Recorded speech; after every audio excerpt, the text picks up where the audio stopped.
John chapter 14 verse 6, di ba? Sabi ng Panginoon, I am the way, the truth, and the life. Huwag niyo pag-aalu-aluin yun. Yun po'y napakalinaw na nakasequence po yun. I am the way, the truth, and the life. So kapag ikaw ay nanumbalik sa Panginoon, you are in the way. Amen po ba? Pero alam nyo, sabi po ng John chapter 8 dun sa mga nanalig na mga Hudyo sa Kanya, kung patuloy kayong susunod sa aking aral, you will know the truth.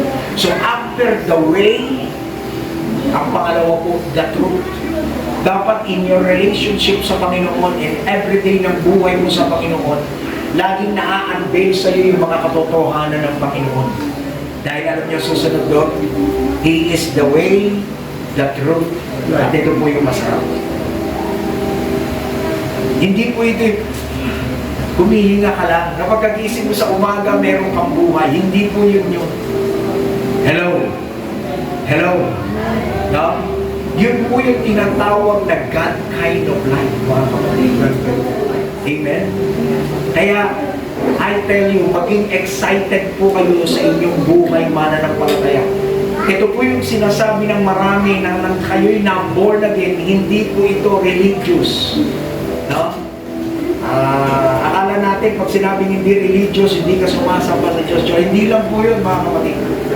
Ibig sabihin, ang Diyos po, bagamat hindi mo nakikita, nararanasan mo yung buhay ng Panginoon na meron ka. Amen po ba? Amen. No? Yung buhay ni Lord na meron ka.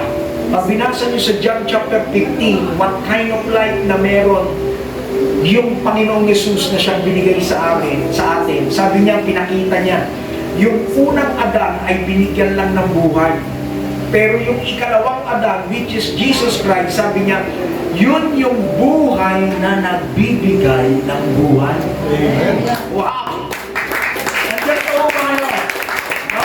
Kaya I pray na sa bawat kakilala o makasama nyo, makausap nyo lang, makadikit nyo lang may nangyayari. Naalala nyo si Jesus Christ nung hindi po ng inaagasan. Hindi niya po alam yon, hindi niya po intended yun, hindi niya po alam yun, pero nang hinipo po ng babaeng inaagasan, yung pong laylayan ng Panginoon, may lumabas pong kapangyarihan. Yun po yung tinatawag na buhay na nagbibigay buhay. Andyan po ba kayo? Na kahit tulog ka, no? I tell you, naalala ko tuloy yung sa Old Testament, no? Sino bang propeta yun?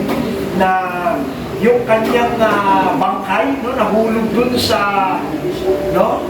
Pambira yung tinamaan na buhay. Wow! Yun po yung pinag-uusapan natin buhay, mga kapatid. Kaya hindi ka pumasok sa religion. Nag-get niyo po ba? Amen po ba? I am the way, the truth, and the life.